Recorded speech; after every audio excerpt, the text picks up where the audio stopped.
Want to stay informed, get educated, and feel empowered? Stay tuned where information is power.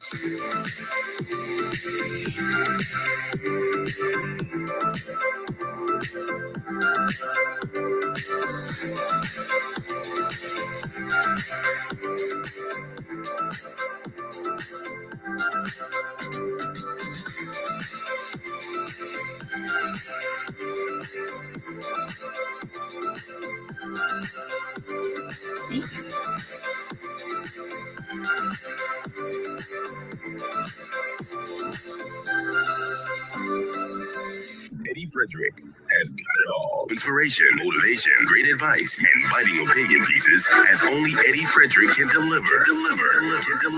Eddie Frederick has got it all. Welcome to EDDIE-FICATION, made possible by the efforts of the Center for Democracy and Good Governance, CDGG. The Center for Democracy and Good Governance is a sound organization established to promote and strengthen democracy.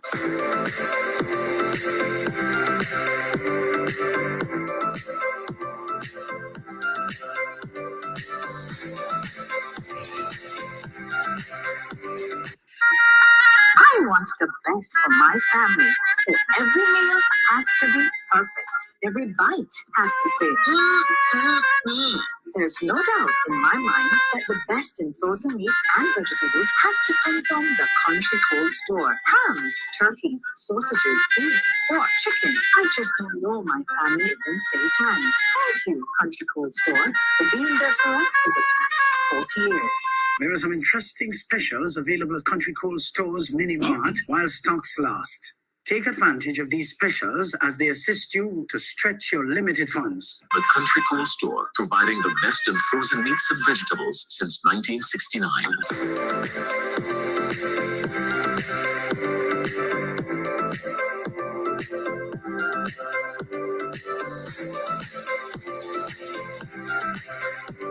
Need a personal integrity booster shot? Your prescription is right here. Tune in with Eddie Frederick every week. Information is power. Attention all forward-thinking companies. Sure, you can do with a continuous positive boost to your image and impact your bottom line. If you think training is expensive, try not training and you will experience a perpetual downward spiral in patronage on account of increased dissatisfied customers. Take things into your hands and engage the best at motivation and customer care training with a tried and tested track record. Visit www.efrederick.com now and learn how you can change the atmosphere in your business and improve the customer experience for everyone who does business with you. Spice Island Beach Resort and Belmont Estate are two such local entities of world renown that have benefited tremendously from ongoing customer care, social skills, and motivation training. Training changes everything for the better for any business and every team member. Enhance employee performance through increased awareness and passion for the job at hand. Greater potential in your workforce awaits you through engaged, high-energy training that works. Log on now, www.efrederick.com. Eddie Frederick has got it all.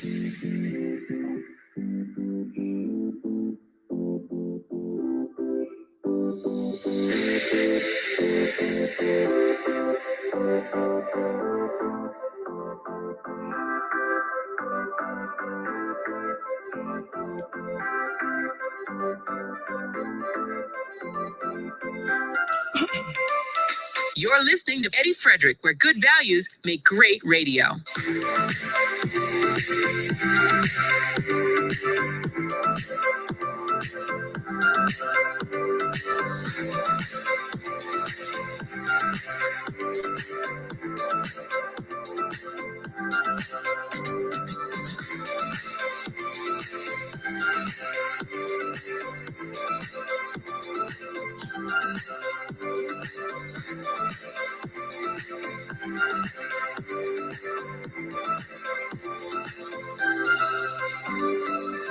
Inspiration, motivation, great advice, and biting opinion pieces as only Eddie Frederick can deliver. Eddie Frederick has got it all. Wonderful, folks. Wonderful, wonderful, wonderful. It's a plum-pleasing pleasure to be with you once more. Imagine this is the fourth Sunday of 2026 already. And remember what I told you 2026 is. It is the beginning of the second quarter of the 21st century. And so far, to a lot of us, 25 years have been either wasted or we did not operate on full throttle going forward. So let's see what we can do. It's better to be late than dead on time. So, hey, start now. They say the best time to plant a tree would have been 10 years ago, but the second best time is now. Welcome to Edification 303, and of course, the fourth for 2026 thus far, as January nears its end. We only have 5 more days to go.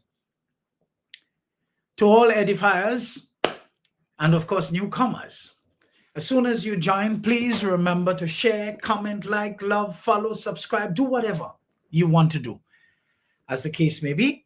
And of course, just interact fully as you're used to, so that we can make this edition a memorable one as possible. Now, the topic we hover around today happens to be navigating the generational divide, bridging values between tradition and transformation in Grenada, of course, and the Caribbean.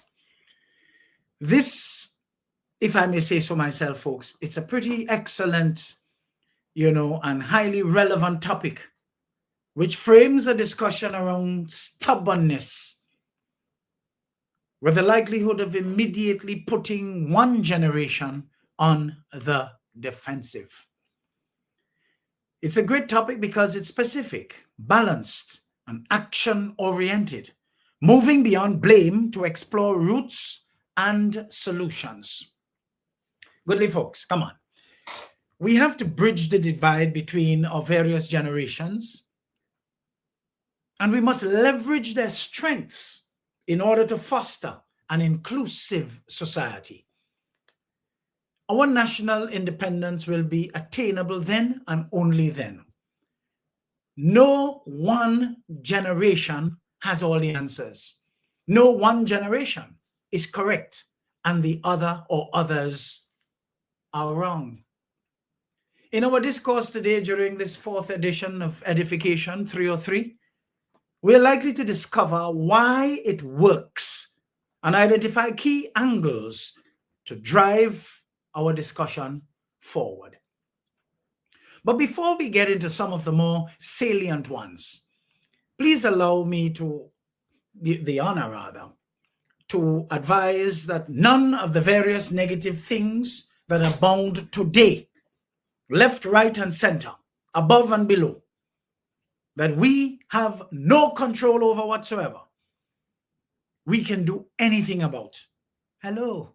So why bother with them? Why focus on them and give yourself stress? We have to focus on what we can control. But you see, the desiderata comes to mind. Something I believe not many in our youthful population ever heard about. But this is the original text from the book where Desiderata was first published. And the unknown author beckons us, go placidly among the noise and the haste, and remember what peace there may be in silence. As far as possible, without surrender, be on good terms with all people. Speak your truth quietly and clearly, and listen to others, even the dull and the ignorant. They too have their story. Avoid loud and aggressive people. They are vexatious to the spirit. If you compare yourself with others, you may become vain and bitter. For always there will be greater and lesser people than yourself. Enjoy your achievements as well as your plans. Keep interested in your own career, however humble.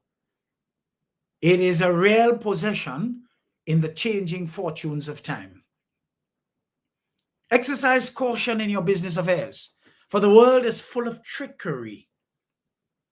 But let this not blind you to what virtue there is.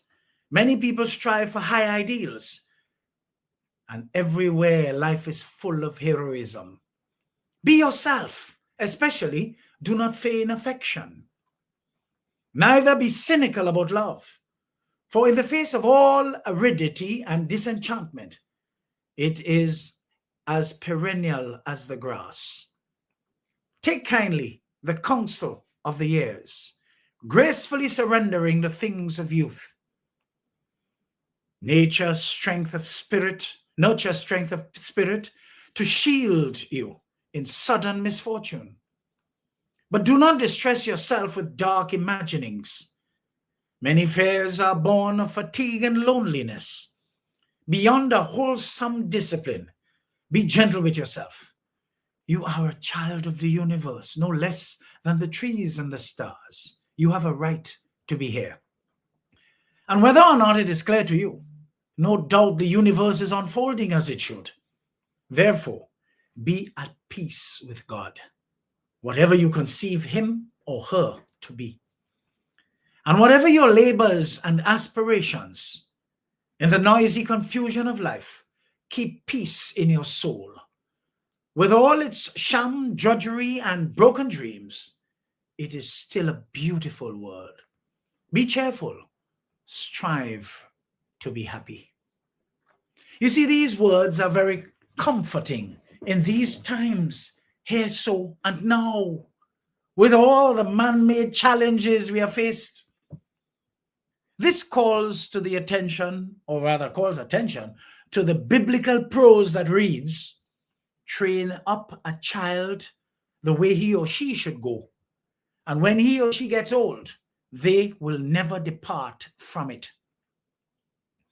If we truly wish to develop a great nation out of our people, folks, each and every one of us has a responsibility to do our part to infuse our offsprings with the right training and exposure. Even if they stray as they grow and mature, the foundation laid would be so strong and value-centered. They are sure to return when they finally realize the world outside there has nothing better to offer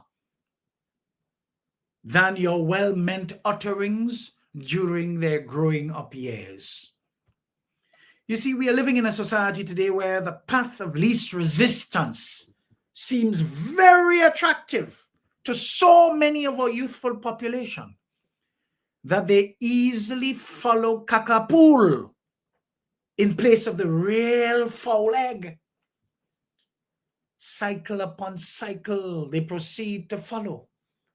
And though their lives enter the circular motion with real, genuine progress eluding them, they continue on the same path of going nowhere and getting there in a hurry. Folks, as we prepare to observe, you notice my word, observe, 52 years of national independence. Let us stop for a minute to realize that our collective efforts as a people are definitely not enough to take us along any meaningful path. We need to leave the negatives alone. For if we keep on doing what we are doing, we will surely continue to keep on getting what we are getting. But it is simple, you know. If we don't like what we're getting, we have to change what we're doing so we can get a different result. The international standard to follow, folks. Any developing country wants an international standard to follow. Follow Singapore. Nowhere else. When we start to compare ourselves and our standards and progress with our neighbors, who for the most part are 6 of one and half a dozen of the other, we could never be really serious about progress in the strictest sense of the word. We have to reach outside ourselves, outside of the region, to compare with nations of similar size to ours, which performed miracles through value-centered leadership to become mighty on the world stage. I remember years ago when Sir Royston, God rest his soul, took over as sole owner of Spice Island Beach Resort, no partners. I remember him saying, his nickname for me was Senator. Senator, you know, I don't want Spice to be the best in Grenada, you know. That is no standard at all. I don't want Spice to be the best in the OECS or the Caribbean. Oh no!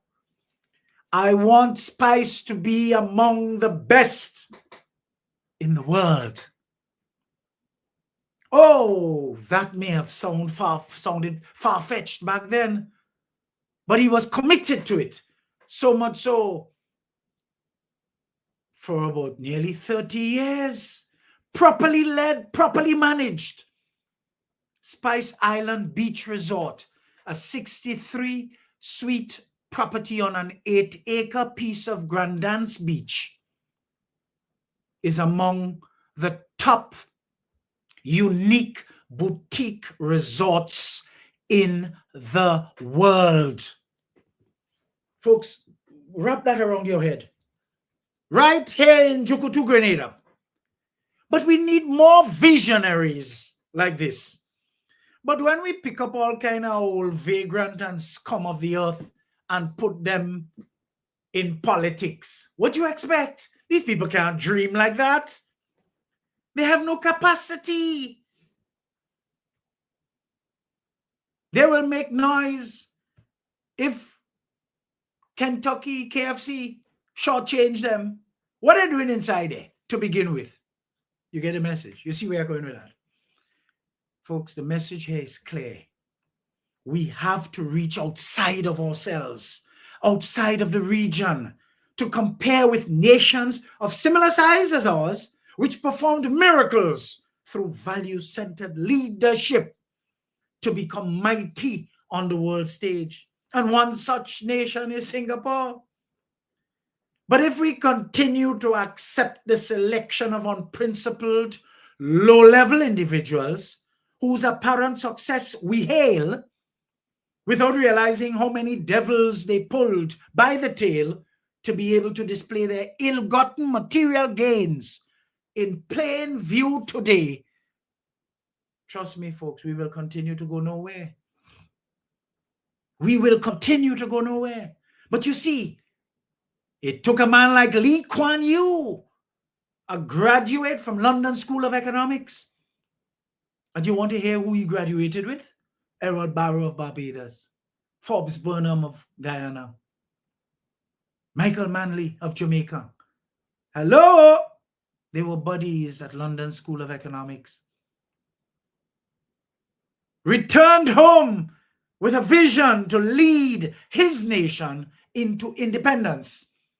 And through the entire process of nation building, impacting thus his entire nation for generations to come. You see, Singapore started off as a mosquito-ridden or infested British outpost in Southeast Asia. It was declared a failed state 60-odd years ago. And yet, without any added resources like oil and natural gas, or even precious metals, that country showed how determined, value-centered leadership with a sound vision for the people's true North development could convert that city-state into the economic tiger it is today. You see, from 1.5 million people in 1965 to 6.5 million people 60 years on. A landmass just a little bigger than St. Lucia at the bottom of Malaysia has become famed for being the second most densely populated landmass in the world. It's quite obvious that people go where action is taking place. Among these little tiger's achievements, we can find the best and most efficient airport and seaport operations in the world. The best infrastructure to include, roads, telecommunications, electricity, and everything that makes a country tick smoothly and effortlessly. Singapore Airways is a standout among its parallels in the aviation world. That country's nominal GDP per capita listed in 2024 ranked this little envy of the world. Hello, number 5. With the great United States of America at number 7. And Great Britain, its former mother country, at 24. Folks, in the grand scheme of things, our lack of visionary talent to lead us on a continuous basis for all of the 52 years of independence, 8 years younger than Singapore, ranks us at number 75. Oh, to the power of research and the amount of damage it can do to our very ignorance. You see, when one compares Singapore with the US, the United Kingdom, Trinidad and Tobago, and even Grenada, Singapore leads by a significant margin, reflecting its status as a global financial and trade hub with a high-income population. Could you imagine Trinidad and Tobago, which has oil and natural gas for decades, cannot compare? Folks, listen to this. Culture makes the difference. And you know what culture is? The way of life of a people. Trinidad is fat. If you put oxygen and fat on a platter and you give Trinidadians to choose, they will choose the fat first. And they'll tell you when they're done, they will deal with the oxygen. So you see, fat is right up there with oxygen for the Trinis. So what does that say? But you see, the people of Singapore, 60 years ago when they were building an independent nation, they made sacrifices. Look at them today, a first world country. So you see what I tell you? Culture makes the difference. Singapore without any resources, but its people and firm, stern, zero corrupt inclination shows us how to make something out of nothing.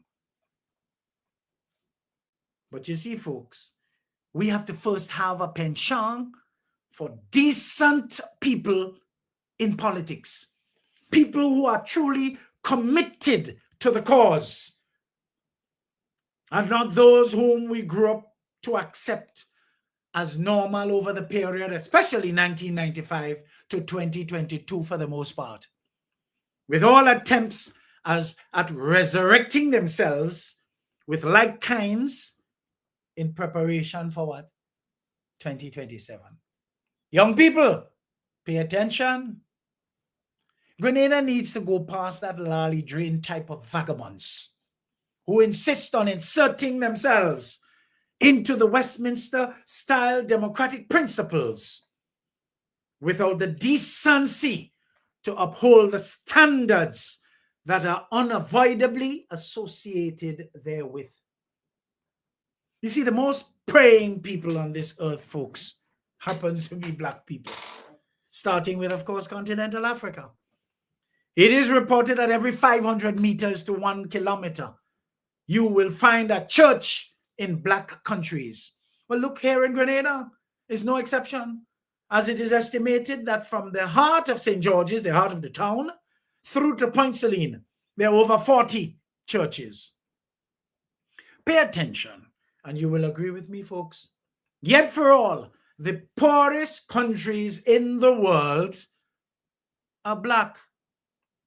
Starting again with continental Africa and the Caribbean. Remember, Haiti is in the Caribbean, and we all know that it is famed for being the poorest country in this hemisphere.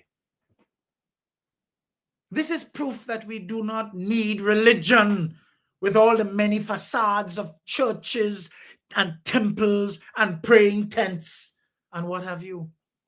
We need schools with reformed education to take care of our people's ability to learn to be of use to our culture and way of life. Hospitals to take care of and repair our health. industries to make us self-reliant and provide for our people, instead of having us beg our daily bread, cap in hand all over the world, allowing ourselves to be influenced and shaped by the dictates of whom we beg and borrow from. A focus on the things that matter, folks, is what God wants for us, so we can bow our heads in humble thanksgiving and give our first source praise. You see, church is not the only place we can pray. Whoever tell among you that? Pray where you are, folks, in thanksgiving for what you are given. Black people need proper leadership, committed to correct policies to change the people's lives. Not no little kind of man happy to drag on the master's clothes and look like an imposter all over the place, pretending to be all this, as if they went every morning, they go to the gas station to pump up for air. Bombastic, you see them around the place, and as soon as they lose power, they're deflated like an old balloon, so to speak.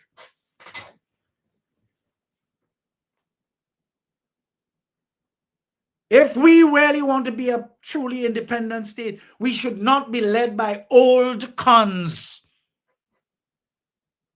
and new ones replacing them to do the same thing of enriching themselves at the expense of the people's development.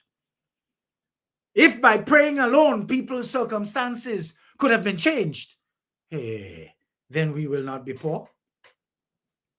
Folks, you cannot just pray. You have to walk. And this is the bitter truth. We believe that if we go to church, temple, mosque, or wherever, our problem will be sorted out. Well, you notice it not being sorted out? Because if it could have been sorted out that easily, then we cannot be poor. We cannot be vulnerable. We cannot be destitute as we continue to be. You see, continental Africa holds the most mineral deposits in the world. Look at all the people outside of continental Africa. They have none of what Africa possesses, and yet they are rich. Because they can go in, pull wool over the people's eyes, because the people busy going to church. And when the people busy going to church, the other people who have no resources where they come out, taking all theirs. You see, on a per capita basis, look at our black-dominated pieces of geography the world over. As I said, to include continental Africa, the Caribbean, and Brazil, because I don't know if you know this, but Brazil as a country is home to the largest black population outside of continental Africa. So if you look at the black-dominated pieces of geography, you would be sure to find more churches than in these other countries without resources. Interestingly, less churches in other parts of the world does not mean the people are not Christians, Muslims, Jews, Hindus, whatever. They do pray, but the difference between us is that their priority is not only the prayer. It's twofold. They pray and then they go to work. You see, their priority has to do with building the industries, promoting gainful employment, reducing their deficits by creating those investments. Education through schools, not day nurseries like we have in the Caribbean. Science and technology, and they promote healthy lifestyles. Prayers for mental conditioning, so we get up and get. Religion and church in our neck of the woods have been redesigned for congregants to take a pastor and his or her family so they can proceed to enjoy a better standard of living, quality of life, at the expense of the foolish who subscribe to this nonsense. How would we be able to navigate the great generational divide if we do not seek to transform our thinking from the severe brainwashing a large swath of our people received over the years to normalize what we come to know as tradition here in Grenada and the wider Caribbean? What we look for in leaders have got to change before we end up with more cons and fat cats seeking to fool the people all over again to feel that the crumbs they deliver are to be regarded as a full meal. Folks, I did tell you that our topic today was going to be riveting. And just a reminder before we take our break of the topic: navigating the great generational divide, bridging values between tradition and transformation in Grenada and the wider Caribbean. I'm a little hot under the collar here, so let me take a little break and we come right back with more fire, as we say, more fire.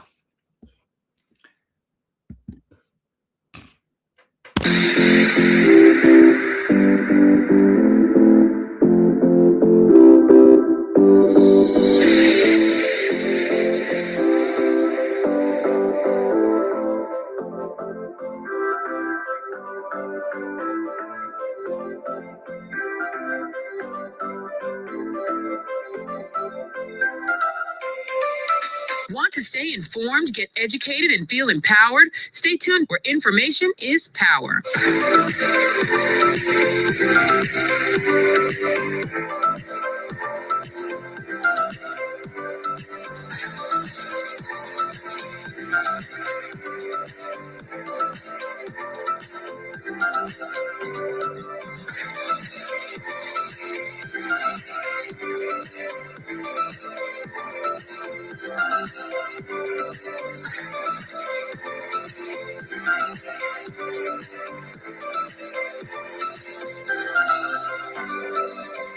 Eddie Frederick has got it all. Inspiration, motivation, great advice, and biting opinion pieces as only Eddie Frederick can deliver.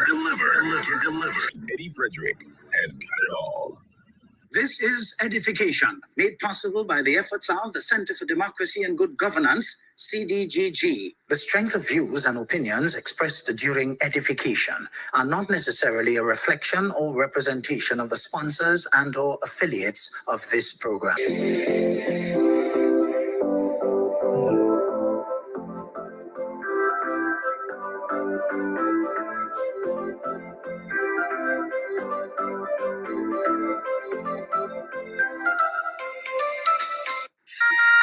I want the best for my family, so every meal has to be perfect. Every bite has to say, There's no doubt in my mind that the best in frozen meats and vegetables has to come from the Country Cold Store. Hams, turkeys, sausages, beef, pork, chicken. I just don't know my family is in safe hands. Thank you, Country Cold Store, for being there for us for the past 40 years. There are some interesting specials available at Country Cold Store's Mini Mart while stocks last. Take advantage of these specials as they assist you to stretch your limited funds. The Country Cool Store, providing the best in frozen meats and vegetables since 1969.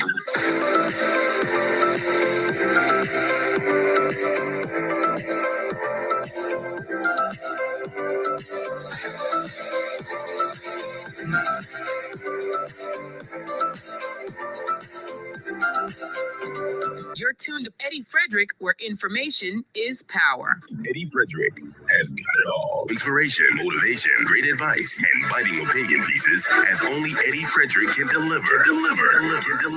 Eddie Frederick has got it all. Wonderful, folks, wonderful. It's such a plum-pleasing pleasure to be with you today. Folks, you know, I believe the folks up north are under the weather with a snowstorm that is blanketing most of the United States. And we have a lot of Grenadians, a lot of Caribbeans, so to speak, living in the North American continent. So we need to offer a word of prayer for them. Good, and of course, help to strengthen them in a spiritual way so that they can cope with what's coming or what has been delivered to them thus far. So let's just, pray and trust that they will weather this storm, and this too shall pass. So for those of you who are listening and you're under the weather and you still find time to join us, welcome, welcome. But we are with you in spirit. Bless your hearts. Yes, folks. So thank you for all the comments you've been making, all the beautiful comments relative to the little shakeup that was delivered in the first segment. This being the second segment, I'd like to thank those of you who are just joining. Welcome, welcome. And you know what to do. Hit that share button and let's get our groove on today. Folks, I'm absolutely sure that many of you, when you hear me speak, you probably think I'm sometimes too cynical and unbelieving when it comes to my lack of and for confidence in many of our people.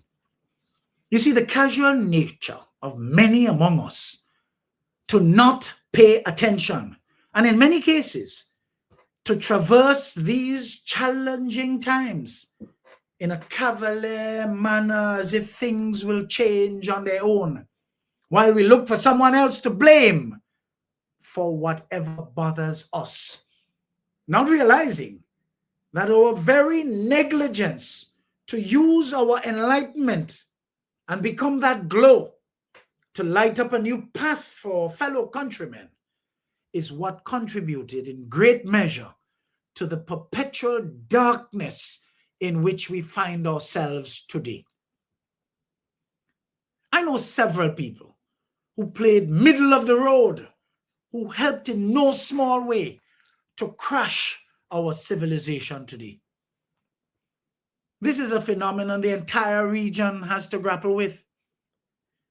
We remained aloof from matters of state, while we hypocritically supported the political entity which embodied the path of least resistance, where we are sure the acceptable kickbacks are certain. And today, we are about to play the place, sort of wondering, when did Grenadians become the way they are today? Totally deteriorated in the strictest sense of the word. Well, while you were in the middle of the road, it was happening. My deceased mother, God rest her soul, always told us growing up, we must take a side. Neutrality helps the oppressor, never the victim. Silence encourages the tormentor, never the tormented. Sometimes we must interfere, folks. This middle-of-the-road nonsense talk that people like to hang on to in order to continue to enjoy the best of all worlds has seen too many head-on collisions. Yet for all, victims proceed to remain in the position of the middle of the road. Folks, our nervous system is in peril when we insist on protecting someone's comfort. Just look around us. See how many of us are out there properly mangled as a result of the nonsense we helped normalize in and around Grenada today just by our negligence. You see, the negligence of the enlightened over the years contributed to, according to Shakespeare, the terrible era in which idiots governed the blind. Our dose of that was long and overextended from 1995 to 2022 for the most part. What a thing. You see, Grenada has been able to see firsthand the worst type of national enemies who acted as friends to the poor and vulnerable for years, until the same poor and vulnerable reached to the point of no return for the most part, where they normalized the crumbs they received as full meals, to the point where, as those crumbs were removed with a change of focus and governance style, they are bitter and enraged. Never mind the number of opportunities presented to them for advancement on their own. They refuse to work, causing labor to be imported in the construction industry, and even for domestic help. What a sad reality. I tell you all already, I've had programs where I mentioned these just en passant, relative to you hire a local to clean your house. They take that clean your house too far. They want to clean you out too. They have their man come in. When you go to work, they come in the middle of their shift to take what they loot in your house. Totally oblivious to you having cameras in your place. You see, it's a old-time mind operating in new-time era. Totally oblivious to you seeing them, and the evidence is clear. Oh, people fed up with that. Nobody wants to ask for anything anymore.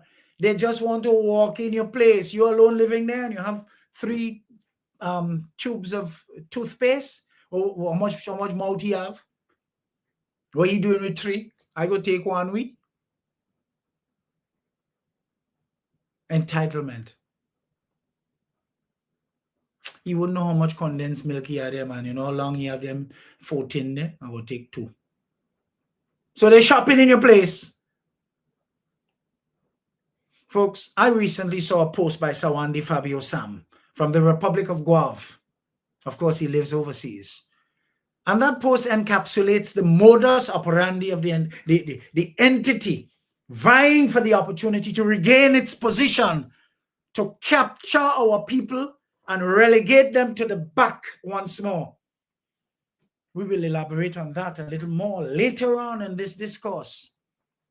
Young people like Sawandi, give me the courage of my conviction that no youth in the right mind will take on these political has-beens who turned unenlightened parallels of 1995 to 2022 for the most part into the derelicts of the adult class today, who are worth very little to nothing at all. Could you imagine an administration presiding over the destruction of people just to stay in office? That's what that last administration did. Had young people perpetually stuck at $800 and $1,200 a month for years. 5, 10, 15 years. Crumbs that these people were made to believe was a full meal. Reduce them to 0 for their life. Some of them are 40 years. Some of them are 45 years old, and they're worth nothing. I admonish our youthful population to remember that life is challenging, and no one ever told any one of us who are today's mature seniors that it would be otherwise. Folks, you may encounter many defeats, but you must not be defeated. In fact, it may be necessary to encounter the defeats so you can know who you are, what you can rise from, and how you can still come out of it. I believe it was James Baldwin who said, quote, "Anyone who has ever struggled with poverty knows how extremely expensive it is to be poor." Unquote. Here in Grenada, we have to ensure that career lawbreakers and crooks and thieves are never given a chance at political power ever again.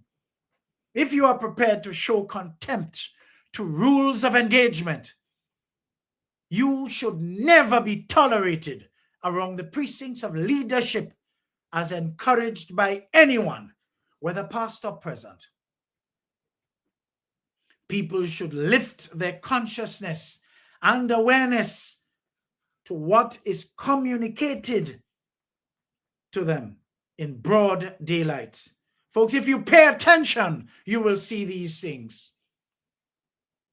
Folks, when somebody is speaking to you, if you pay close attention, you could hear what they did not say. You see, I thank God daily for the spirit of discernment to just be able to watch someone and know to stay the hell away from them for fear that people lump me according to that birds of a feather flock together nonsense. You could imagine an old con man passing a torch to me just because I want power. Joke you making. I won't even be caught dead near a con man. That would never happen. I would never want to be considered a younger con by anybody. Goodly folks, some 3 weeks ago, I started sharing some highlights regarding elected members of parliament, MPs, on the government side of the house. And save and except for the break taken last week, I find it necessary to share my take on Member of Parliament Philip Telesford, whose victory was as a result of how fed up constituents were of the then incumbent and who ended up riding a wave into victory on June 23rd, 2022. It is kind of fortuitous, that I should be sharing about him this weekend, mere days after he was properly, endorsed by ballot to return as candidate for the ruling NDC. I believe that we can consider MP Telesford the empathetic surgeon. He is the MP for St. George Southeast. And of course, he holds a cabinet position of Minister of Health. You see, in the heart of the nation's capital region, home to the largest stable middle-class residents, the 2022 election in St. George Southeast became less a traditional political contest and more a profound act of collective catharsis or purging, so to speak. The victory of Philip Telesford was not merely a change of MP. It was a therapeutic intervention demanded by the constituency, wary of perceived neglect. You see, his triumph was a direct result of a powerful localized wave, a wave of exhaustion with the then status quo, and a deep-seated desire for competent, defined representation to match their level. Didn't I tell you? These people, that's home to the largest stable middle-class residents. So they needed a representative to reflect who they are.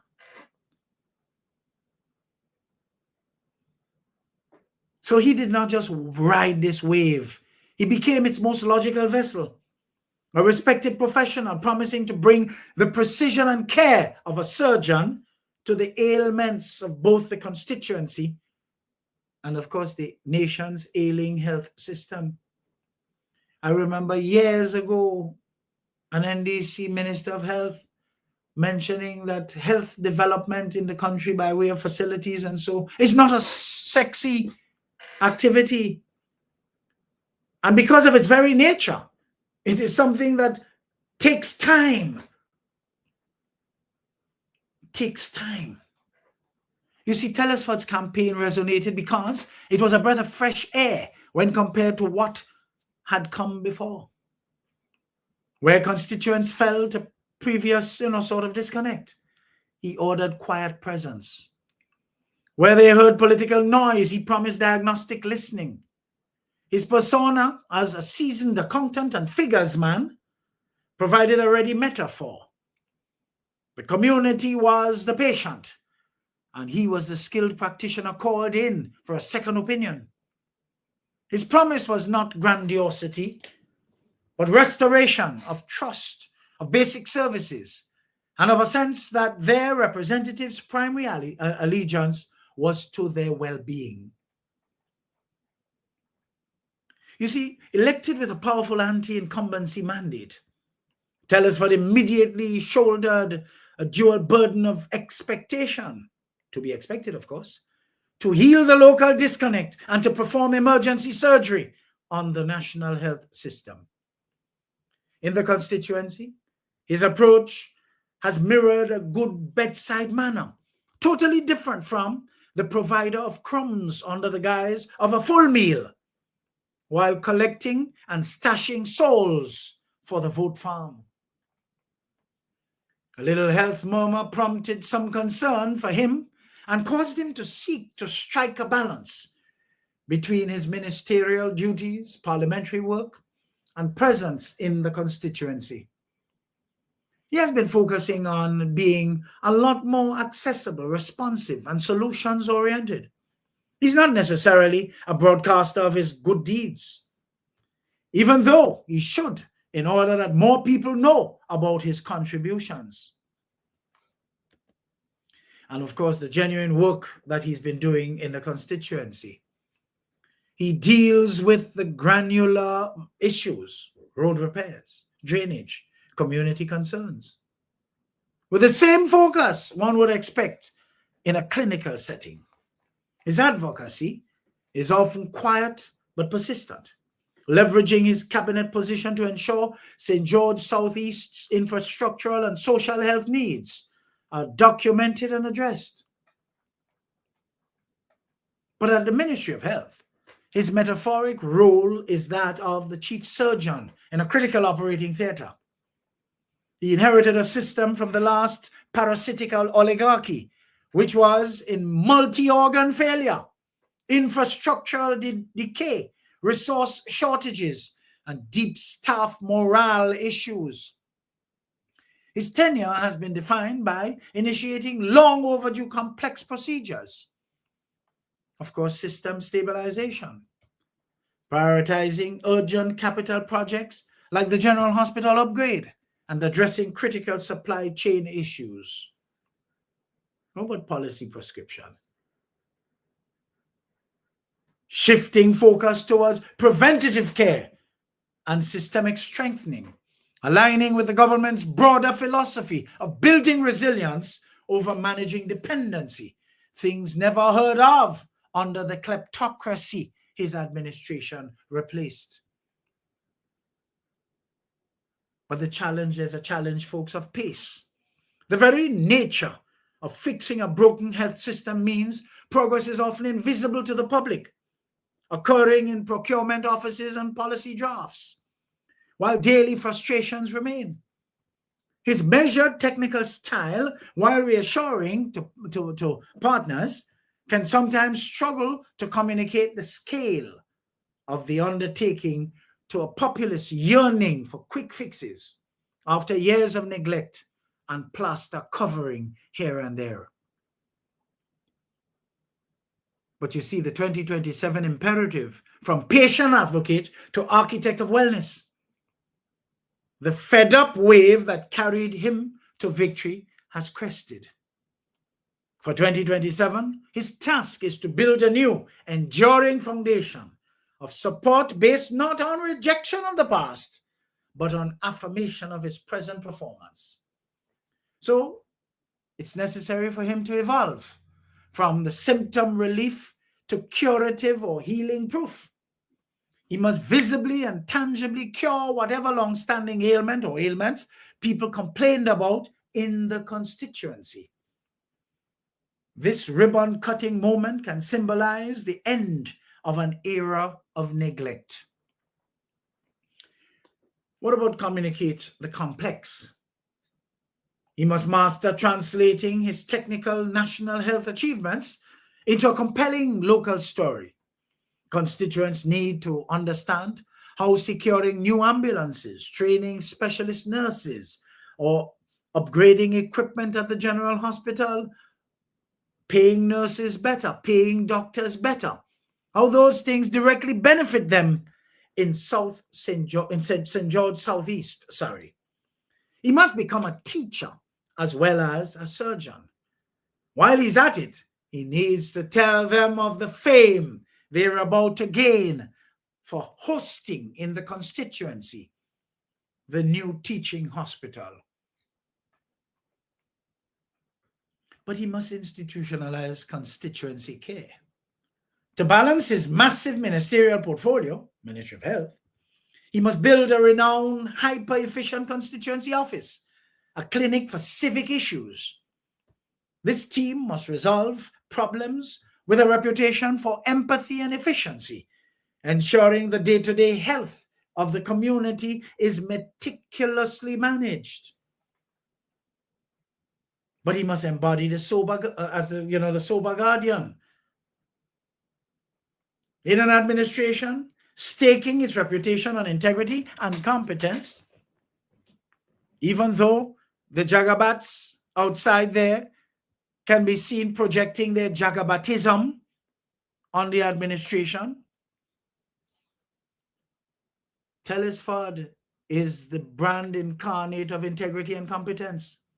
His 2027 narrative must be: the doctor is in and the recovery is very much on the way. A vote for him is a vote for steady, ethical, expert hands on the controls of both local service and national survival. You see, people who are true to themselves and have a relationship with honesty will agree the prescription is fulfilled. You see, Member of Parliament Philip Telesford's initial victory was a prescription written by the frustrated people.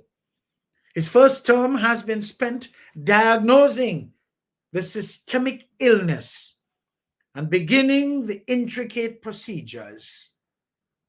You see, the narrative for 2027 will hinge on whether the patient, both St. George, Southeast, and the nation, feels perceptibly better, stronger, and on a clear path to full health. You see, he stands as the empathetic surgeon statesman, a figure whose value lies in his proven skills, his calm under pressure, and his commitment to the foundational promise of the Deacon Mitchell administration to replace neglect with meticulous, responsible care. Re-electing him is an investment in completing the delicate operation he has begun, ensuring the healing is deep, lasting, and transformative. Folks, if I may say so myself, this sharing reflects a match between the constituents in St. George Southeast and their representative. After all, this is a leading, successful middle-class community which deserves better representation than it had for most of 1995 to 2022 for the most part. Folks, you see how all-inclusive our subject or topic is today? Navigating the great generational divide, bridging values between tradition and transformation in Grenada and the wider Caribbean. Let's take a little break and we'll come back with segment 3.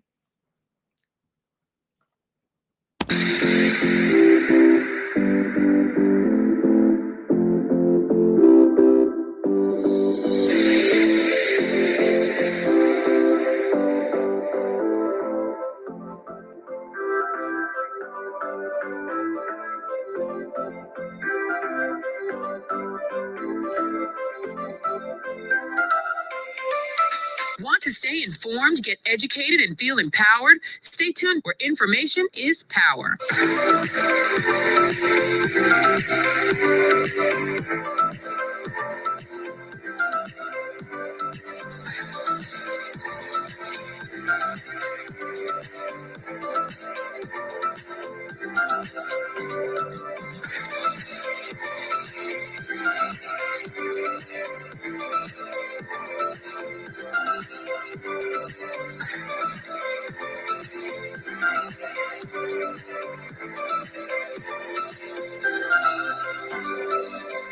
Eddie Frederick has got it all. Inspiration, motivation, great advice, and biting opinion pieces as only Eddie Frederick can deliver. Eddie Frederick has got it all. This is EDDIE-FICATION, made possible by the efforts of the Center for Democracy and Good Governance, CDGG. The strength of views and opinions expressed during edification are not necessarily a reflection or representation of the sponsors and/or affiliates of this program.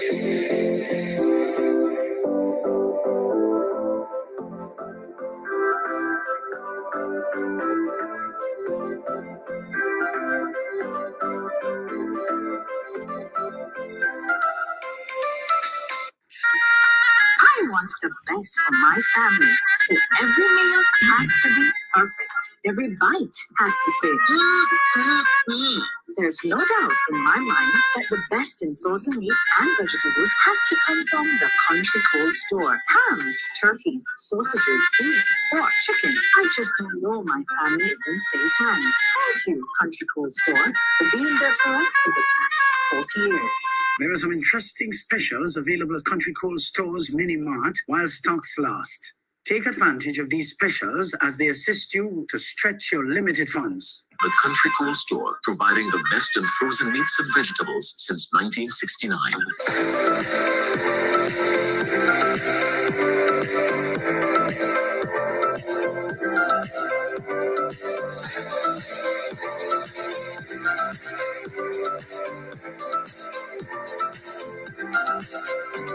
You're tuned to Eddie Frederick, where information is power. Eddie Frederick has got it all. Inspiration, motivation, great advice, and biting opinion pieces as only Eddie Frederick can deliver. Eddie Frederick has got it all. Wonderful, wonderful. So we're back again, this time with our third segment. And we are not sticking because we have quite a bit to go. Quite a bit to go. Let me just get this technical thing here sorted out. Very sorted out. So no problem. For those of you just joining, thank you, welcome. It's a plum pleasing pleasure to have you in the room so that you can be edified. Folks, we have to start thinking differently. We have too many professionals in Grenada who either stayed here and did their online degrees, properly qualified, properly certificated, but they are not changing the conversation. They're easily swayed into the gutter, and the only difference is that they use big words while in the gutter. Folks, a lot of you must change the conversation. Don't go in the gutter with people unless you're going there to take them out. And remain consistent. Hold your new level. Because some of you would have had to write a thesis, whether it is at a master's degree, depending on what you were studying, or a PhD. You had to do some research. You had to do some thinking. Why didn't you let that period of time you spent doing your thesis, researching, which brought you into a different mental space, why didn't you just remain there? Why you had to come out of there to go back in the gutter when you come with your friends? Your friends are not at your level anymore. You're supposed to bring them up to your level, but not let them sap you to the point where, oh, it's just sad. Sad. At all levels in our society, you can find this, the place de cray, so to speak. I find it difficult to have a conversation with a lot of people, you know. Very, very difficult. Because most of the conversation, dong day. And there's nothing wrong with the occasional dong day. Because, hello, it's cultural. It's all part of who we are.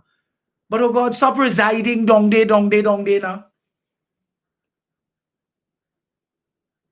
God gave us 7 different days.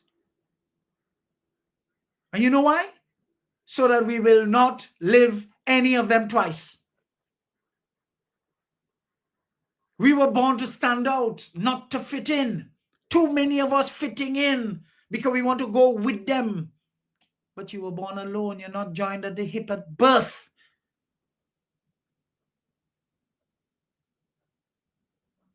Folks, he or she who is stubbornly stuck in time will be declared irrelevant in these times here, so and now, by the modern generations. Our political landscape must change to meet the demands of our challenging realities. So let's build a new Grenada together now. When change calls, you see the NDC, which was stuck in losing mode for 2 decades, finally got unstuck with the coming to the leadership of a successful corporate lawyer, Deacon Mitchell, in late 2021. He was the breath of fresh air Grenada needed to thank God the NDC embraced him to change their fortunes. So though the culture of the party has miles to go yet to make the necessary changes to unstick it from the perception of perpetual failure, by virtue of how many of its party hacks function, that is, there is promise for its future because several of them have always been reminded that how they operated, recycling the same old talents and mindsets among them, was definitely not meat for success and will not be meat for success to be continuous. One can recognize them coming to their senses as a result of that, to realize detachment from the past is of absolute necessity. How you thought in the past gave you a PhD in 15-0. You cannot carry that thinking and that modus operandi and that mental frame into what's going on here and going forward. The resistance among some can still be felt, which if continued could be to their peril. You see, the wind of change that gusted in June of 2022 must continue to blow over Grenada to help this nation breathe fresh air as against the musty old air of the past that duncerized and pauperized this nation. Let's address the wind that's blowing through our Tri-Island state. A wind of change. It's in our homes. You see it when a child teaches a grandparent how to video call family in New York. You feel it when we hear about another big storm forming in the Atlantic. You hear it in the music, in the ideas, in the questions of our young people that they are asking. You see it in the comments and feedback of our youth when it comes to not wanting to undergo manipulation that is destructive to their future by anyone posing as a politician anymore. You see, this wind is not our enemy, but it asks us a question. Do we adjust our sails, or do we try to stand still and let it blow us over? Folks, I'm not here to blame any generation. I'm here to say this. The world Grenada was born into, the world our parents and grandparents worked so hard to build, is surely not the same world we live in today. And if we are stubbornly stuck in the past, if we dig in our heels and say this is how it has always been, then I'm sorry to say it, but we risk becoming irrelevant. After all, we were not born to catch the poverty we were born into. No, we were born so that we can come and add to what we met by way of meaningful contribution to change our very trajectory. Each of us was born to be that one member of our families to break the cycle of poverty. I am committed to that, folks. We surely cannot do this by resting on our laurels and praying alone. We have to get up and get, because prayer without work is futile, useless. Our ideas won't connect. Our solutions won't fix the new problems. We will be like a fisherman trying to catch a marlin with a net full of holes. Folks, there are two different schools of hard knocks that we must look at. Why is there sometimes a clash? You see, a feeling that the old won't listen and the young won't respect. You have to watch that. It's because we went to two different schools. But let's just look at the first school, the school of scarcity and independence. You see, our elders, the baby boomers, they went to this school. Their teachers were having little, building something from nothing. Respect for authority because that authority led us to independence. But what was their diploma? Stability. They built our roads, our ministries, our churches. But their rule was, don't rock the boat. We just finished building. Come on. And for that time, it was right. We give thanks for that foundation. But the second school, the school of global shocks and the smartphone. You see, our young people, Gen X, millennials, Gen Z, Gen Alpha, that's the last one now. They go to this school. Their teachers are, hello, the smartphone. What does that mean? They have the whole world in their pocket. Climate change, seeing storms get fiercer. Seeing global opportunities and wondering why they can't find them here. But their diploma is adaptation. But what is their rule? The old boat is leaking and the sea is getting rougher. We need to fix it while we're sailing. So do you see? Both schools are hard, but they teach different lessons. One teaches preservation, the other teaches transformation. Folks, our political landscape must change. We have to move from the era of selecting and electing cons, whether old or young. This clash shows up worse in our politics. We are trying to fix 2026 problems with 1984 tools. It's not going to work. Imagine we are living in a time when one world power can walk into another sovereign country and snatch its leader in the middle of the night and dictate the pace in that country thereafter. Hello, things have truly changed indeed. We stand on the side of the road and hear the same old promises. Election after election. Jobs, roads, better water, safer hands. And then not much changes for the regular person. The young people look at this and they say, what? This play has been running for 40 years. We know the ending. It's not a happy one for us. In fact, the breath of fresh air messages from the current Prime Minister and his team vis-a-vis the dunce mutterings of the other side and the spoiler alerts of the newcomer tell us the choice is clear.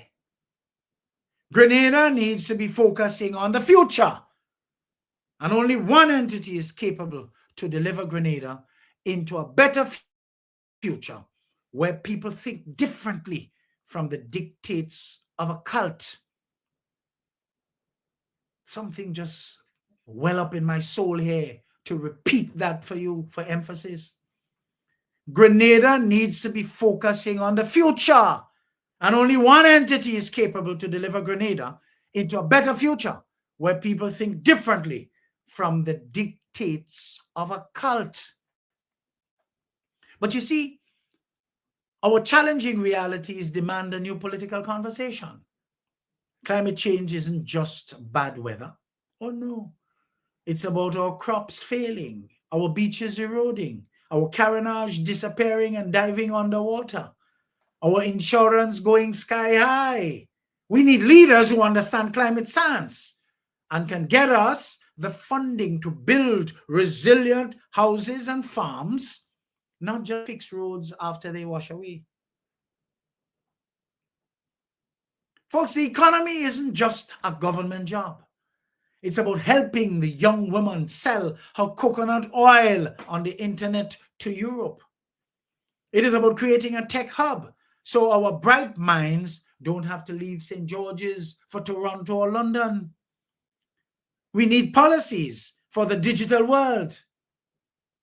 The old hand-crank minds of pre-2022 just not able to deliver that.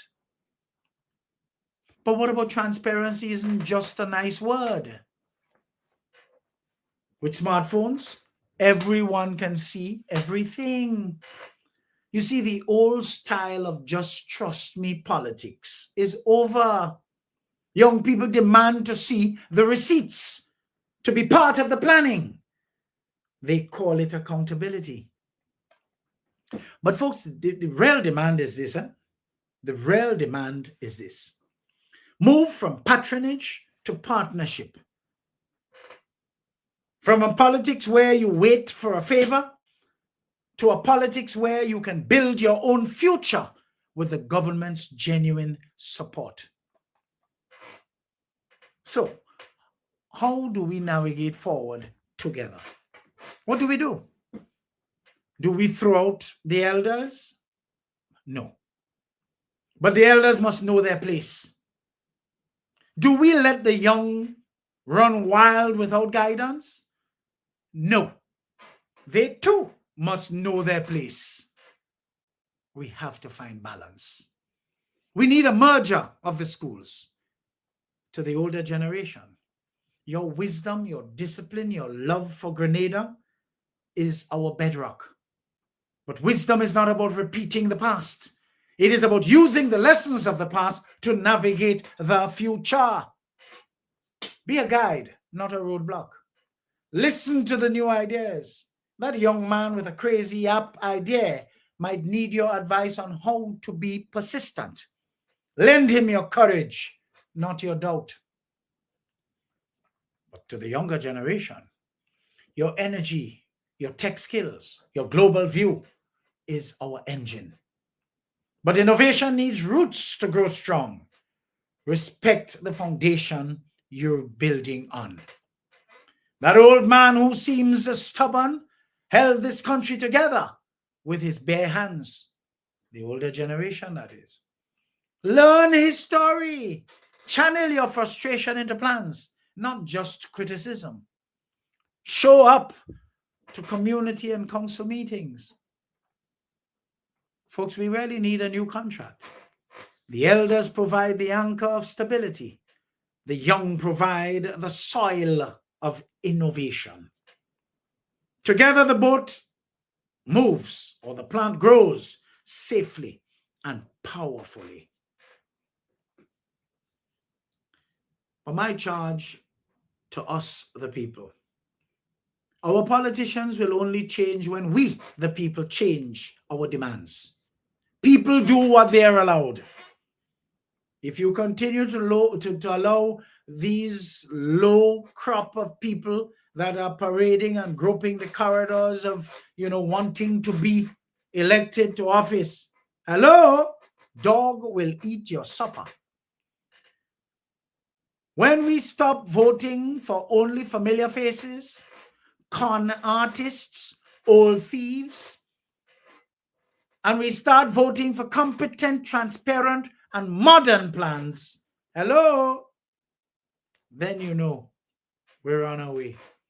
We must reject the bombastic sons of guns who walk around all puffed up, flaunting their ill-gotten gains in pursuit of more, as they have absolutely no concept of enough. You see them? They walk around the place. You could see they're hoping they could use your eyes to see how you're looking at them when they're walking, as if they went to the Bowser this morning and they pump up themselves with a lot of air. And when they open their mouth, you know, there was a part of a book, I think it was, which one it was by?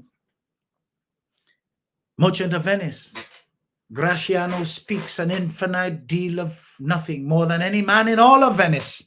His reasons are like 2 grains of wheat hid in 2 bushels of chaff. You search for them ere you find them.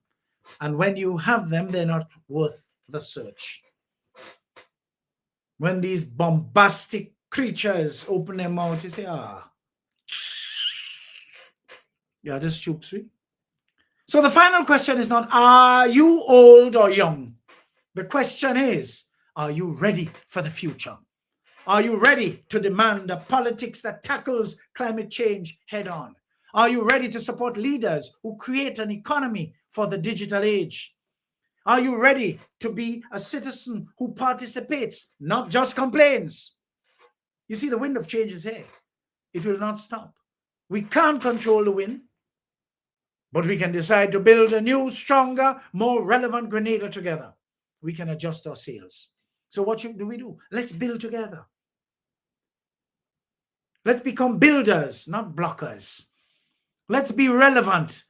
We need to feed our minds with good stuff and not lolly-drain nonsense spouted by dunderheads, cutlass-wielding ignoramuses, people with anger issues from lasting trauma, mangled characters whose regrets, who are actually, the regrets that they did not do much with their life, and upon realizing their sun is about to set, they decide how many others they can take with them.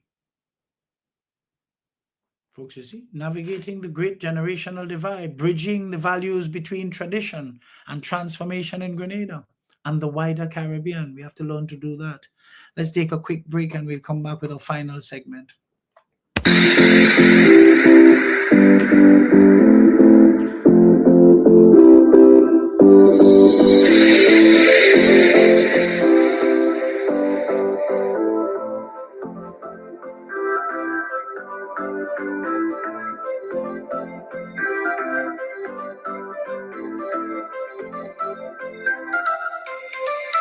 Want to stay informed, get educated, and feel empowered? Stay tuned, where information is power.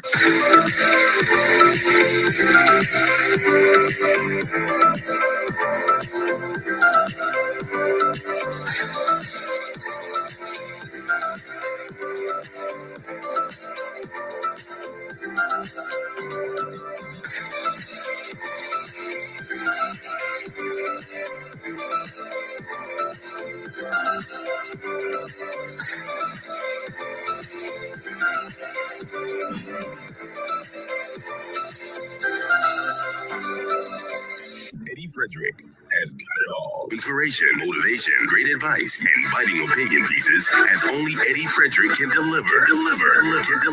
Eddie Frederick has got it all.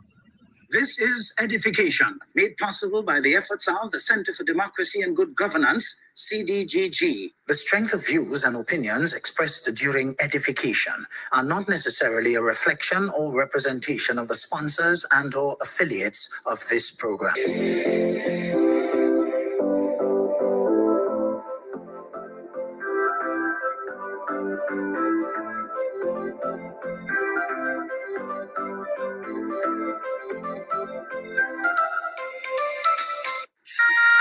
I want the best for my family, so every meal has to be perfect. Every bite has to say, There's no doubt in my mind that the best in frozen meats and vegetables has to come from the Country Cold Store. Hams, turkeys, sausages, beef, pork, chicken. I just don't know my family is in safe hands. Thank you, Country Cold Store, for being there for us for the past 40 years. There are some interesting specials available at Country Cold Store's Mini Mart while stocks last. Take advantage of these specials as they assist you to stretch your limited funds. The Country Cool Store, providing the best in frozen meats and vegetables since 1969.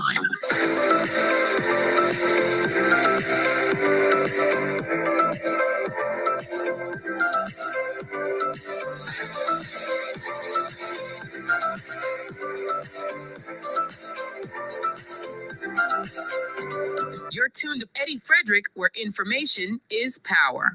Eddie Frederick has got it all. Inspiration, motivation, great advice, and biting opinion pieces as only Eddie Frederick can deliver. Deliver. Eddie Frederick has got it all. Oh yes, and we're at that juicy junction now where we're going into closure. Folks, can old, out-of-timing political leaders and aspirants measure up to the demands of these modern times in context of geopolitics and even geoeconomics? Could you imagine leftovers from the thinking of our pre-2022 era actually insisting on foisting themselves on the current construct, where there is absolutely no room for them and their outdated thinking and approaches? This is the core question facing not just Grenada, but many nations, especially in the Caribbean. My take is the nuanced but firm one. Most old, out-of-timing political leaders and functionaries are structurally incapable of meeting the demands of modern geopolitics and geoeconomics unless they undertake a radical and rare form of intellectual renewal. You see, we know, coming from whence we came, with leftovers of our very civilization, who have proved to lack vision and even capacity for 21st century thinking, let alone genuine interest in people's true north development, that intellectual renewal will be a far cry for them. We don't have to look too far to corroborate this, folks. All we have to do is to visit social media, and we will surely be appalled at the level of trite and puerile nonsense strewn all over their various pages by such leaders and their scribes. It would be indeed a really sad day for us to even threaten to return to these sticky-handed national traitors. It's because of them, in large measure, we have absolutely nothing to celebrate after 52 years of national independence, which has been reduced to flags and buntings in the main. In fact, that is why I use the word observe and not celebrate. You'll never get me to make a mistake to tell you we celebrating 52 years of national independence. That's not happening. We are observing 52 years. Singapore started with 1.5 million people. 60 years on, there are 6.5 million people, making them, what, as I said, second most densely populated landmass in the world. Grenada started with 90,000 people 52 years ago. Thank God for SGU. We were able to add another 10 to 13,000 per year because of the medical school.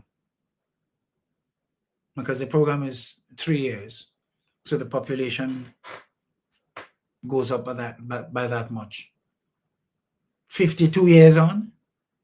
And when you talk to some people, because of the lack of exposure, because of dunderheadedness, where we go put people, fly over Grenada. Just take a trip to Carriacou and fly over Grenada.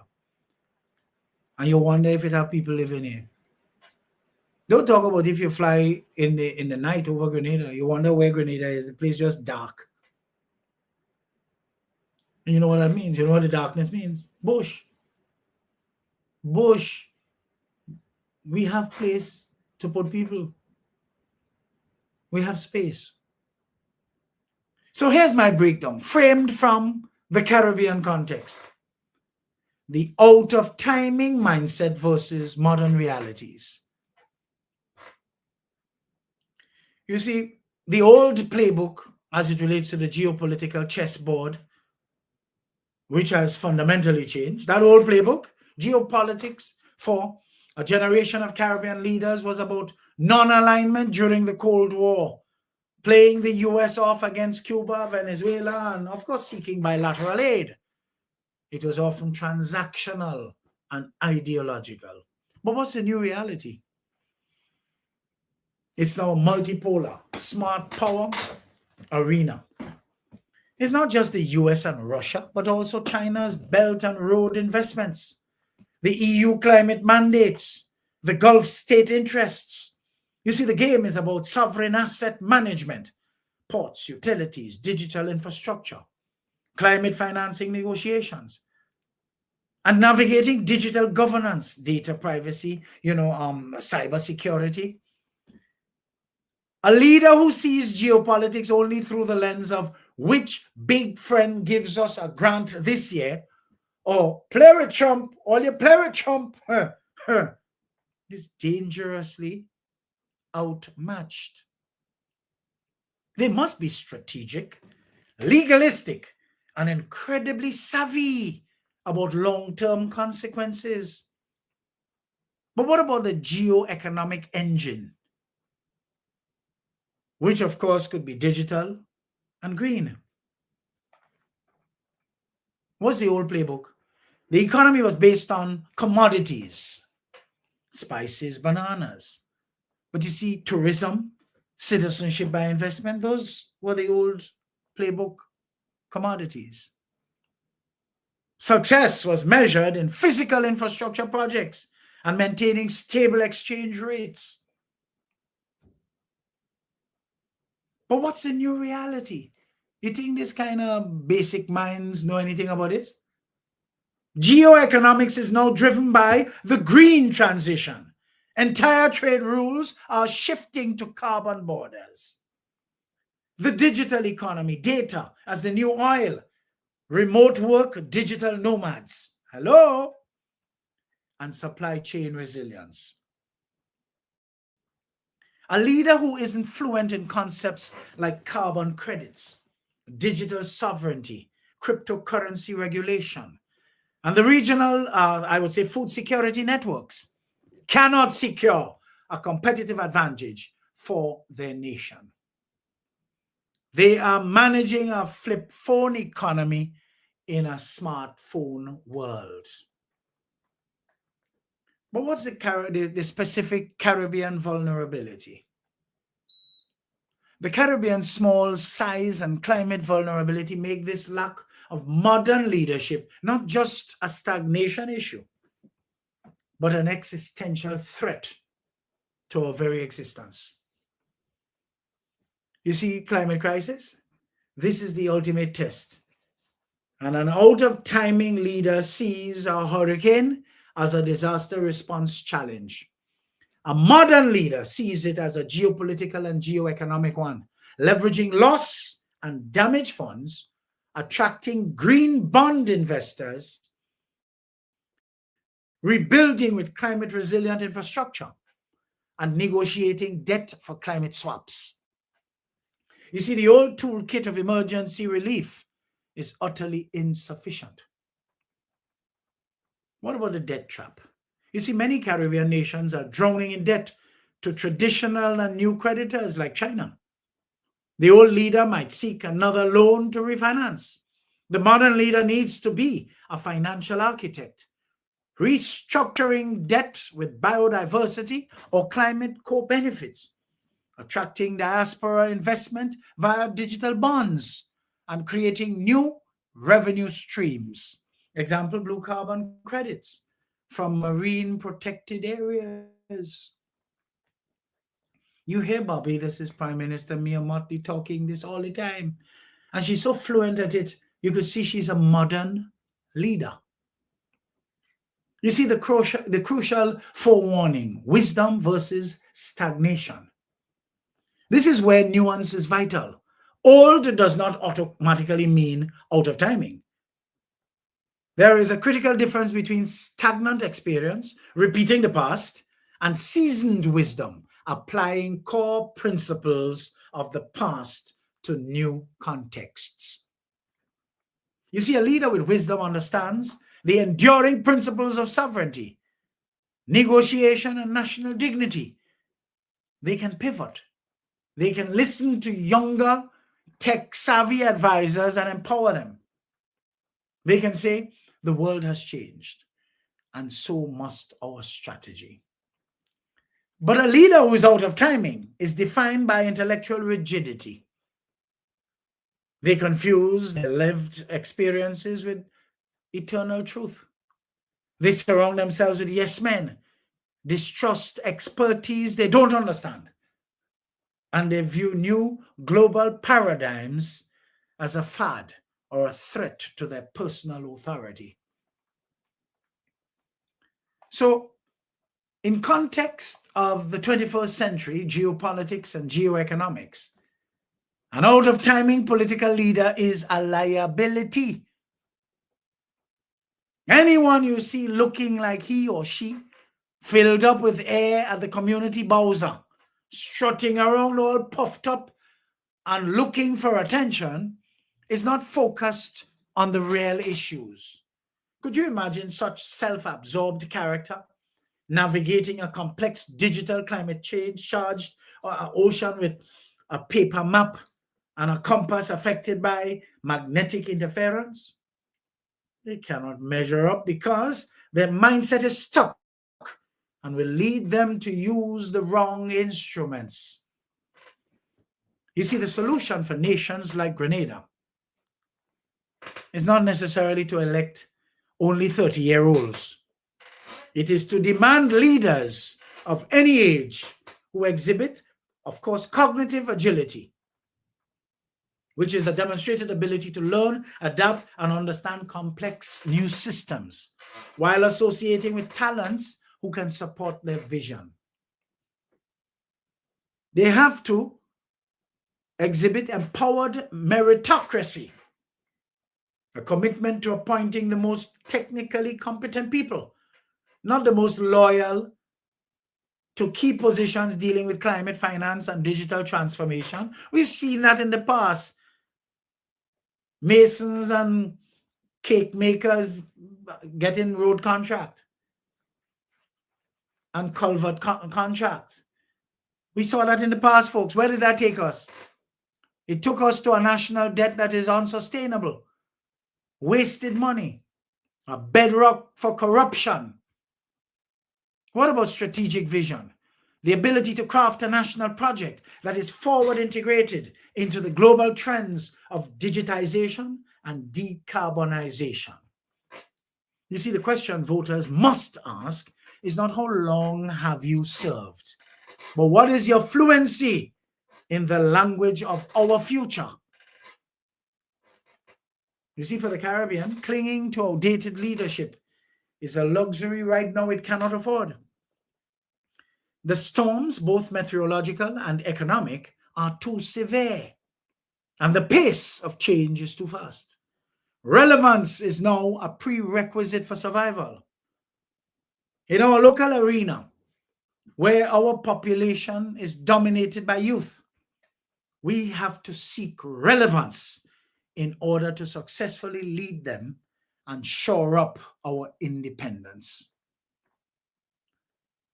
I did promise you earlier that we're going to look at something that Sawandi, Fabio Sam, from the Republic of Guave had written. It's very apropos for this particular juncture as we get ready to close this program today.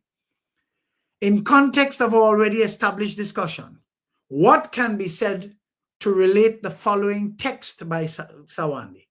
And listen to the text. Grenada's NNP under, well, my word, the old geezer and his team knew ignorance was strength. Why do you think they have fake pages spreading dotishness, never correcting themselves when caught, and move to the next piece of arseness that they can jump at? An uninformed public is easier to divide and conquer. Chaos is where they thrive.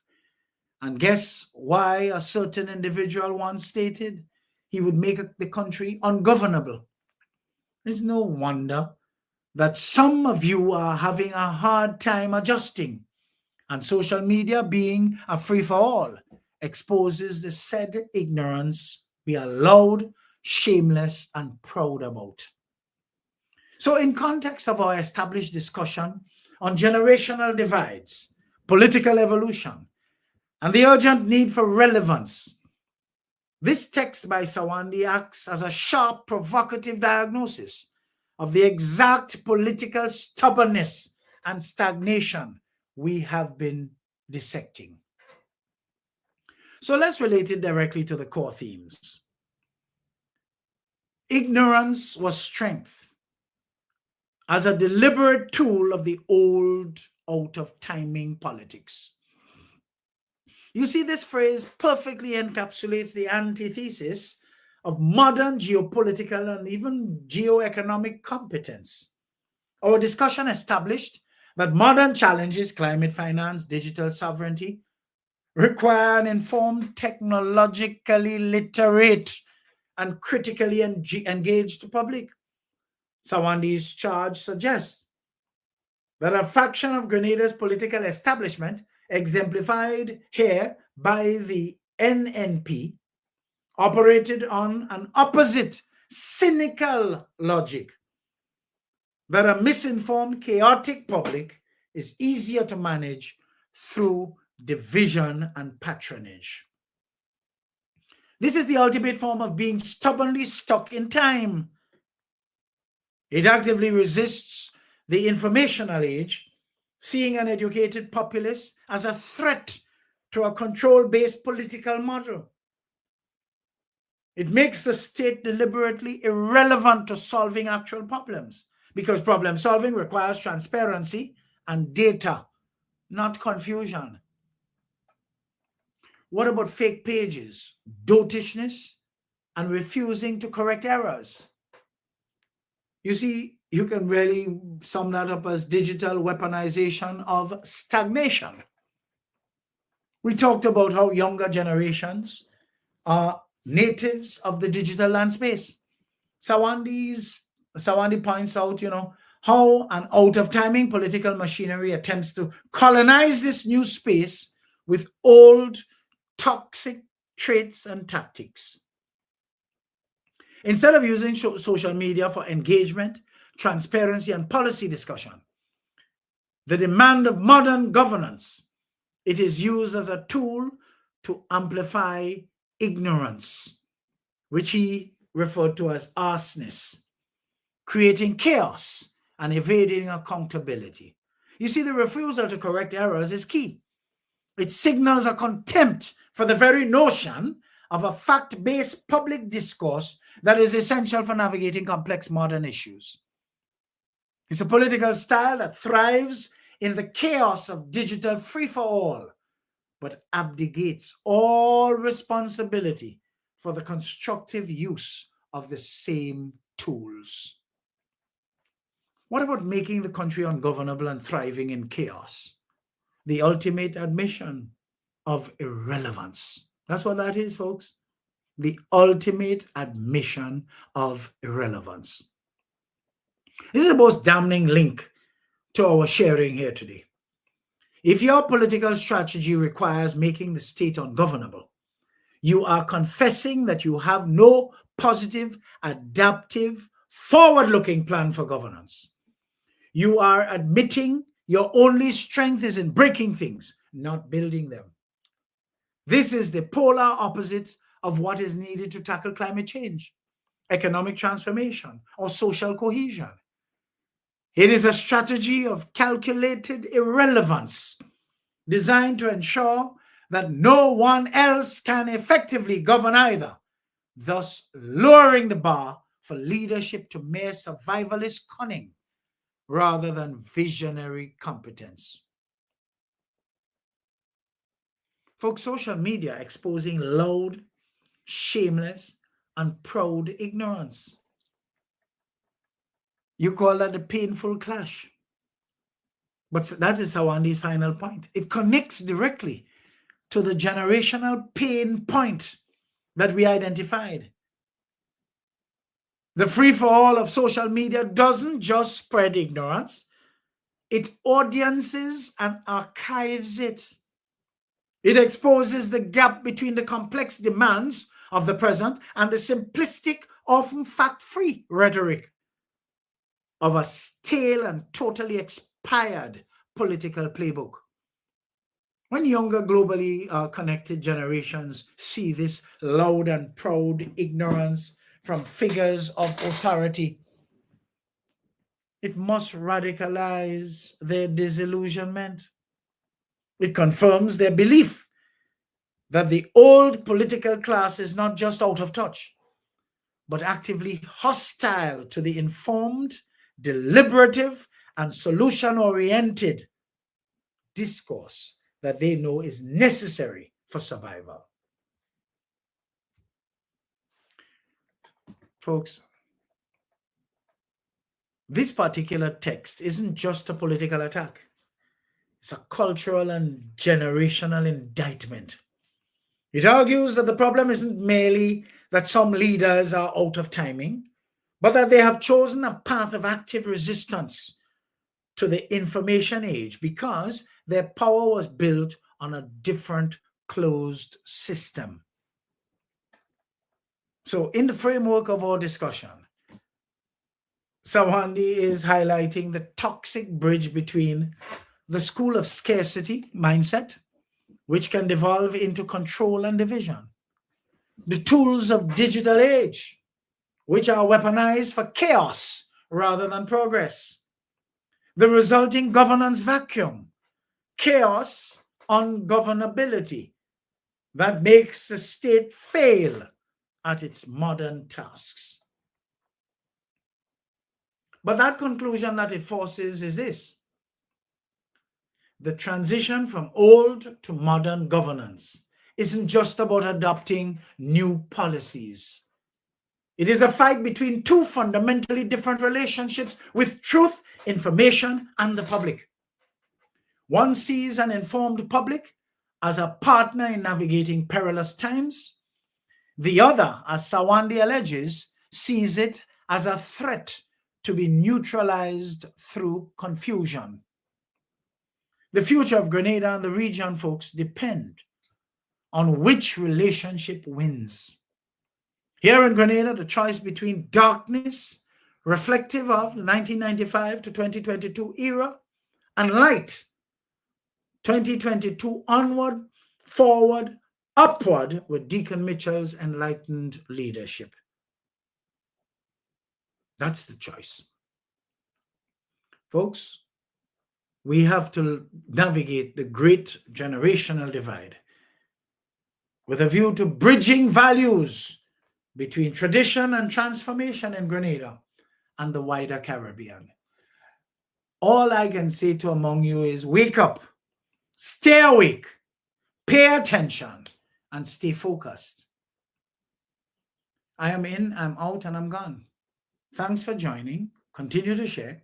See you next week at the same time, same place, God willing, of course, for more extraordinary programming. Until then, stay safe, stay well, remain vigilant, stay lifted, and stay focused. You can find me on Facebook, Instagram, LinkedIn, Twitter, and YouTube. Just type in my name, Edward or Eddie Frederick. Remember? Edward or Eddie Frederick. No fake name. Subscribe, like, and share. And be prepared to receive your mental multivitamins as directly as I deliver them to you week after week. Folks, we're just about to observe our 52nd anniversary of independence. Do what you must to get conscious, to realize that you have a duty to contribute meaningfully to Grenada's independence. Take good care of your wonderful selves, and we will catch up another time. So until next week, as I said, all the very best to you. See you soon. Cheers.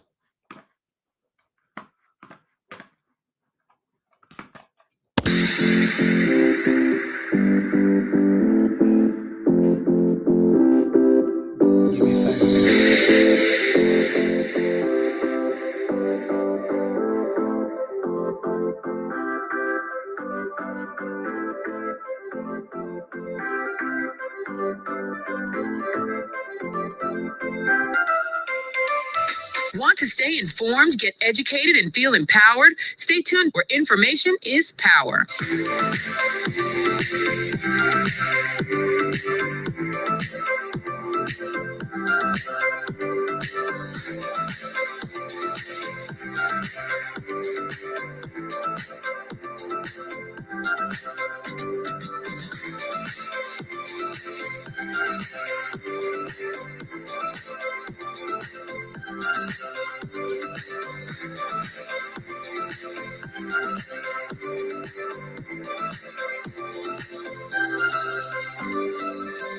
Eddie Frederick has got it all. Inspiration, motivation, great advice, and biting opinion pieces as only Eddie Frederick can deliver. Eddie Frederick has got it all. This has been Edification, made possible by the efforts of the Center for Democracy and Good Governance, CDGG. The Center for Democracy and Good Governance is a sound organization established to promote and strengthen democracy.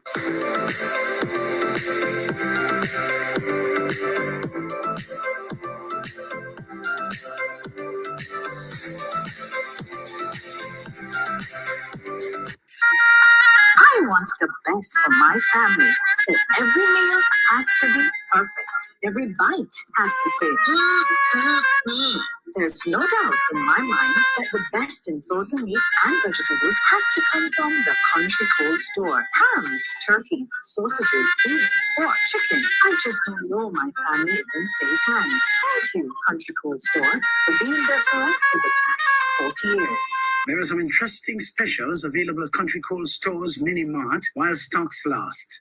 Take advantage of these specials as they assist you to stretch your limited funds. The Country Cool Store, providing the best in frozen meats and vegetables since 1969.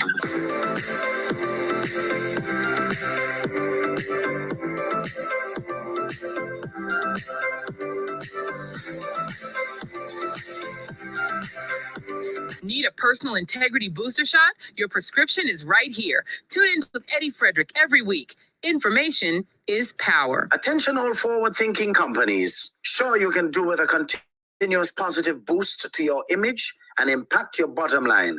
If you think training is expensive, try not training and you will experience a perpetual downward spiral in patronage on account of increased dissatisfied customers. Take things into your hands and engage the best at motivation and customer care training with a tried and tested track record. Visit www.efrederick.com now and learn how you can change the atmosphere in your business and improve the customer experience for everyone who does business with you. Spice Island Beach Resort and Belmont Estate are two such local entities of world renown that have benefited tremendously from ongoing customer care, social skills, and motivation training. Training changes everything for the better for any business and every team member. Enhance employee performance through increased awareness and passion for the job at hand. Greater potential in your workforce awaits you through engaged, high-energy training that works. Log on now, www.efrederick.com. Eddie Frederick has got it all. Inspiration, motivation, great advice, and biting opinion pieces as only Eddie Frederick can deliver. Eddie Frederick has got it all.